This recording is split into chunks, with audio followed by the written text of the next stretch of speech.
Je pouvais entendre ça à chaque instant dans la bouche de l'Éternel. Je ne pouvais même pas voir son visage, tellement il était tout éclatant. Il dit, vous faites saigner mon cœur, vous jugez mon serviteur, vous discutez ce qu'il dit. Quand il prend telle décision, vous êtes là à murmurer. C'est comme si le Seigneur pouvait me faire voir, comme dans le royaume céleste, un tableau qui était là. Et je voyais des noms y écrits. Mais je voyais le nom de l'évangéliste plus épais. Mais il y a certains noms que je voyais qui clignotaient. Et il y a des noms même que j'ai vus qui étaient éteints. Et le Seigneur me dit, sont ceux qui s'apprêtent à quitter la mission. Et subitement, le Seigneur m'a fait voir, devant tous les camps de l'armée de prière, je vois comme 2 anges arrêtés. Et lorsque tu rentres, c'est comme si lorsque tu rentres à la porte de l'armée de prière, ton atmosphère change. Déjà, les anges te font changer l'apparence, sans que d'abord tu aies la délivrance. Et je pouvais voir, lorsque tu viens d'abord en tant qu'un retraitant, fais ta délivrance, quand on enregistre, dans le ciel tu es enregistré. C'est comme un cahier céleste. Lorsqu'on écrit ton nom subitement au ciel, tu es enregistré. Et à chaque étape, lorsque tu restes, tu es commando. L'écriture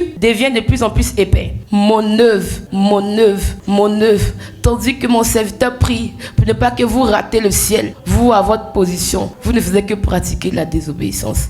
Et quand le Saint-Esprit m'a ravi, je me suis trouvé d'abord dans un endroit, un terrain très vaste, où je pouvais voir l'évangéliste. Et je pouvais voir tout le poids du monde qui était sur son dos. Et le Seigneur me disait, que tu vois ce poids-là, c'est ce poids-là que je te fais porter. Personne d'entre vous ne peut porter le poids qu'il porte. Que vous pensez que c'est facile. À peine même tu peux te redresser. Et à peine je pouvais me redresser. Et le poids devenait encore de plus en plus énorme. Et j'ai commencé à crier. Et j'ai commencé à me trimballer dans la salle. Ce terrain que je voyais, où l'évangile s'était arrêté, nu, désert, je pouvais voir comme des lingots d'or descendre pour tomber sur ce terrain. Et à chaque fois que ces lingots d'or tombaient, c'est comme si des édifices sortaient. Des édifices sortaient. Et le Seigneur me disait, ce sont ceux qui seront obéissants qui vont récolter cela. Fais-moi, qui va me sauver, qui va me sauver. Il prie, sauve-moi, je vous supplie, aidez-moi,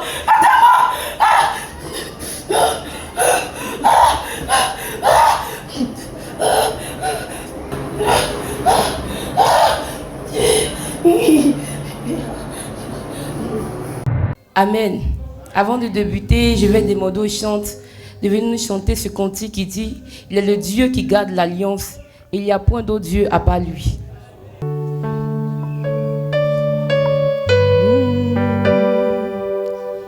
Il n'y a point d'autre que toi, Alpha, Oméga. Il n'y a point d'autre que toi, le premier et le dernier.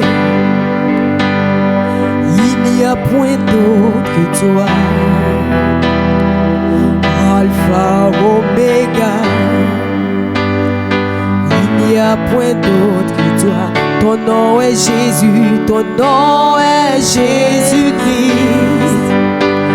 Ton nom est Elohim. Au son de ta voix, au son de ta voix, tout genou fléchit, tout genou fléchit. Au son de ta voix, au son de ta voix, toute langue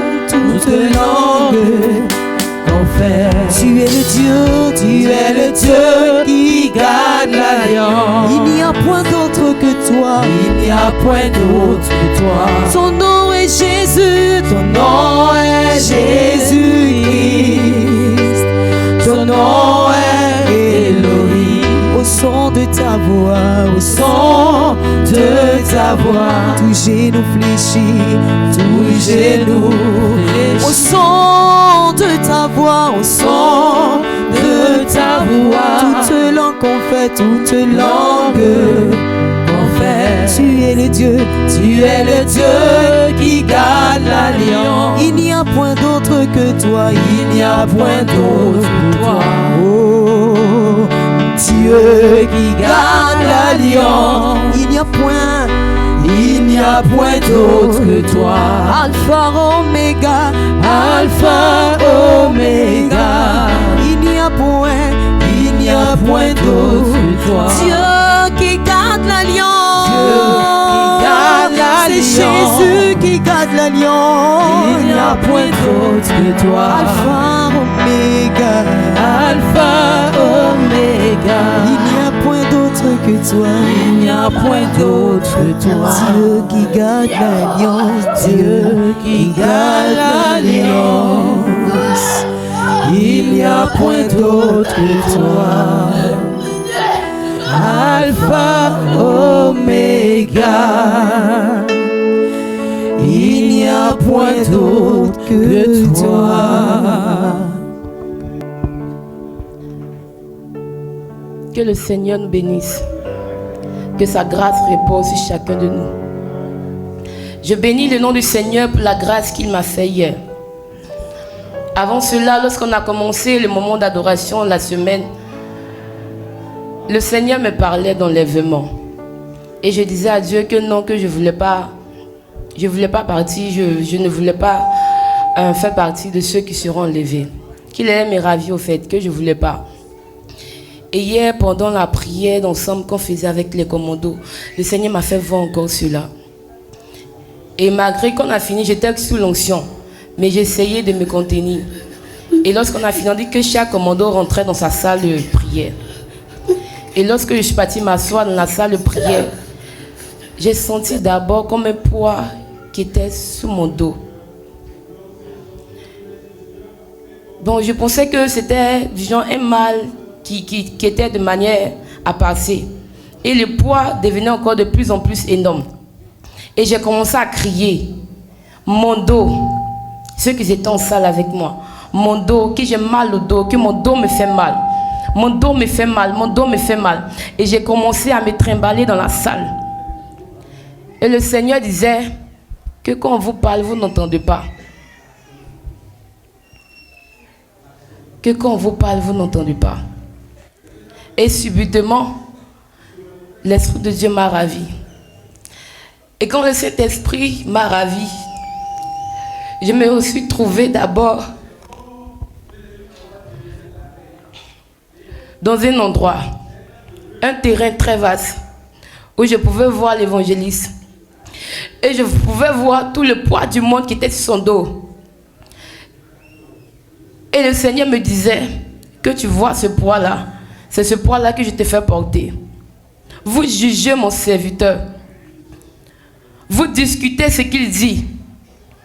Quand il prend telle décision, vous êtes là à murmurer, comme si vous pouvez porter le poids qu'il porte. Et je disais, Seigneur, mon dos, que j'ai mal au dos. Il dit non, que chacun de vous voit le poids qu'il porte, afin que vous arrêtez de le juger. Vous arrêtez à chaque instant de prendre des décisions sans que lui-même le sache. Que personne d'entre vous ne peut porter le poids qu'il porte. Que vous pensez que c'est facile. À peine même tu peux te redresser. Et à peine je pouvais me redresser. Je n'arrivais même pas à m'arrêter. Et tout d'un coup, j'ai vu comme le poids du monde, mais l'évangéliste, c'était comme si il n'était pas, ça ne le fatiguait pas. Comme s'il était normal avec le poids du monde sur son dos. Et le Seigneur me répétait encore, personne ne peut porter le poids que je lui ai fait porter. Donc arrêtez de le juger. Arrêtez de discuter, c'est dit.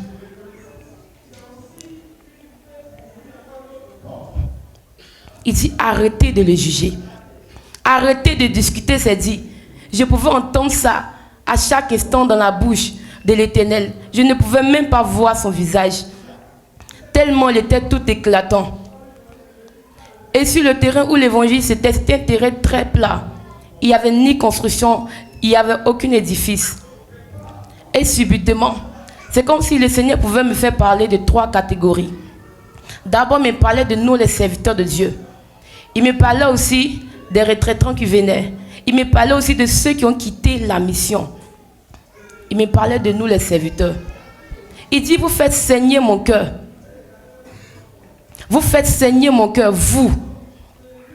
Vous faites saigner mon cœur. Et je pouvais voir, lorsque tu viens d'abord en tant qu'un retraitant, fais ta délivrance, quand on enregistre, dans le ciel tu es enregistré. C'est comme un cahier céleste. Lorsqu'on écrit ton nom, subitement au ciel tu es enregistré. Et à chaque étape, lorsque tu restes, tu es commando, l'écriture devient de plus en plus épais. Et lorsque tu deviens encore consacré et que ton zèle grandit au fur et à mesure, c'est comme si l'écriture grandissait encore plus.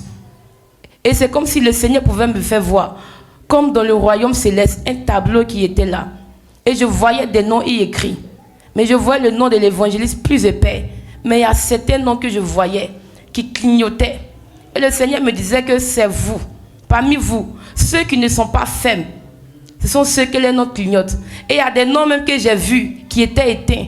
Et le Seigneur me dit, sont ceux qui s'apprêtent à quitter la mission. Si je pouvais m'arrêter pour voir certains noms dont je pouvais parler, il ne m'a pas laissé même la grâce de voir les noms.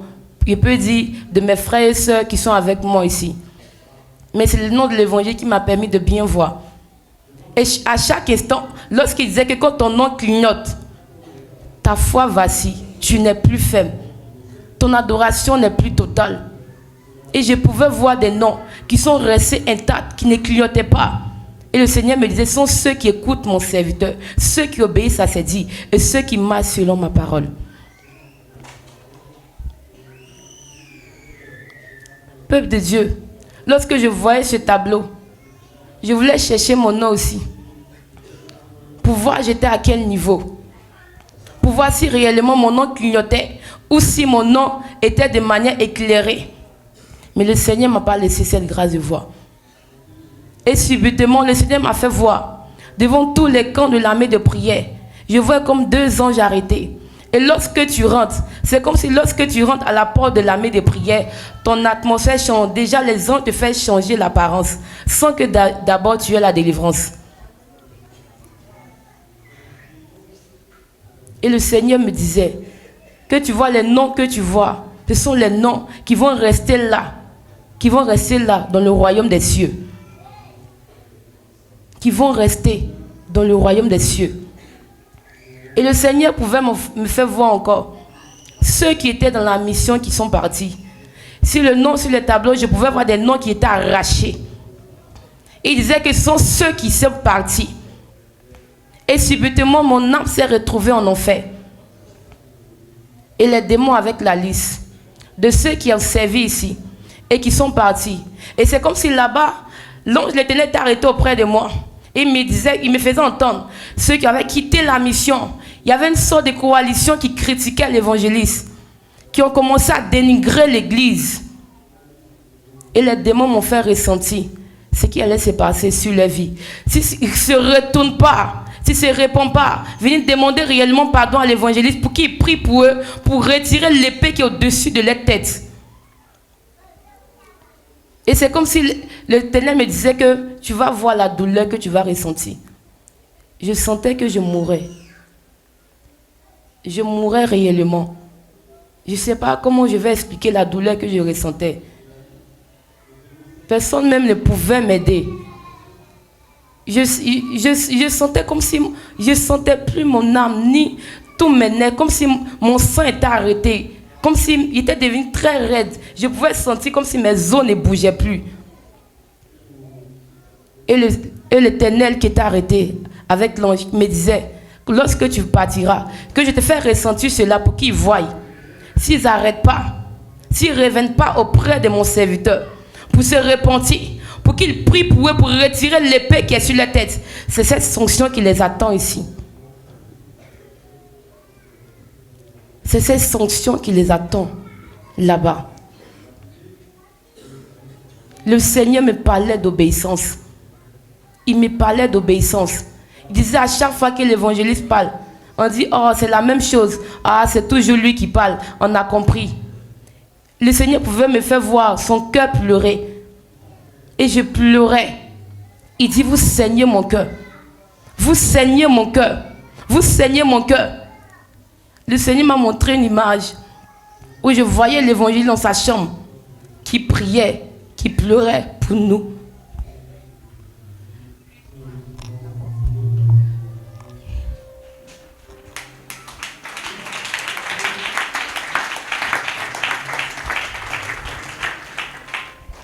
C'était du jeu, il disait, Seigneur, regarde, ils ont tout abandonné pour venir. Ne les abandonne pas. Ne les abandonne pas au dernier moment. et dit, regarde mon serviteur. Tu vois le poids qu'il porte. Il fléchit les genoux pour prier encore pour vous, dans le secret. Mais quel genre d'enfant vous êtes?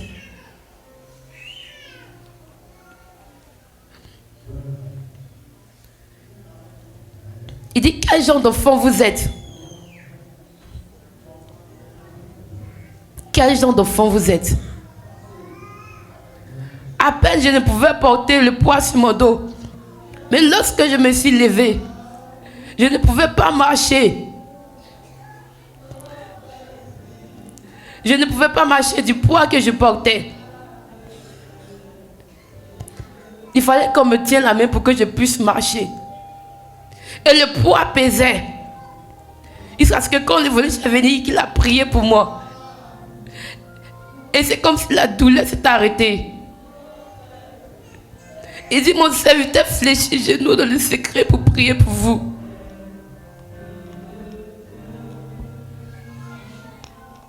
Mais combien de fois vos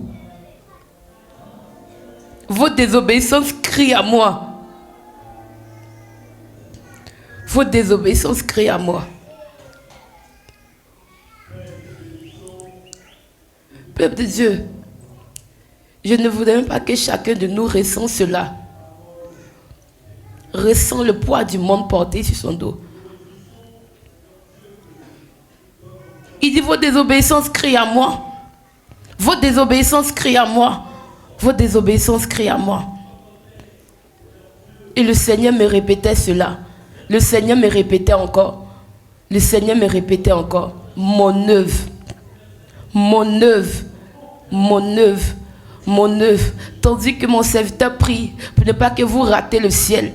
Vous, à votre position, vous ne faisiez que pratiquer la désobéissance envers lui. Et c'était comme si subitement, ce terrain que je voyais, où les voyants s'étaient arrêtés, nu, désert, je pouvais voir comme des lingots d'or descendre pour tomber sur ce terrain. Et à chaque fois que ces lingots d'or tombaient, c'est comme si des édifices sortaient. Des édifices sortaient. Des édifices sortaient, des édifices sortaient. Et le Seigneur me disait, ce sont ceux qui seront obéissants qui vont récolter cela. Ceux qui seront obéissants qui vont récolter cela. Il dit, lorsque tu partirais, dis-leur que votre désobéissance crie à moi. Votre désobéissance crie à moi. Que le Seigneur bénisse chacun de nous. Gloire à Dieu, que le Seigneur soit béni. Que le Seigneur te bénisse. Gloire à Dieu, c'est important que le Seigneur nous parle. Parce que, comme j'ai l'habitude de dire, l'homme est têtu. L'homme est vraiment têtu. Mais que le Seigneur aide tous ses enfants que nous sommes au nom de Jésus-Christ. Tu vas te lever. Tu vas demander pardon à Dieu. Et par la suite, nous allons terminer le culte. On va demander pardon à Dieu. Mets-toi à genoux. Mettons tous à genoux. On va tous demander pardon à Dieu. Tu vas élever la voix vers le Seigneur et lui demander pardon pour ta vie. Pardon parce que tu n'as pas assez obéi à la parole du Seigneur. Élève la voix et prie.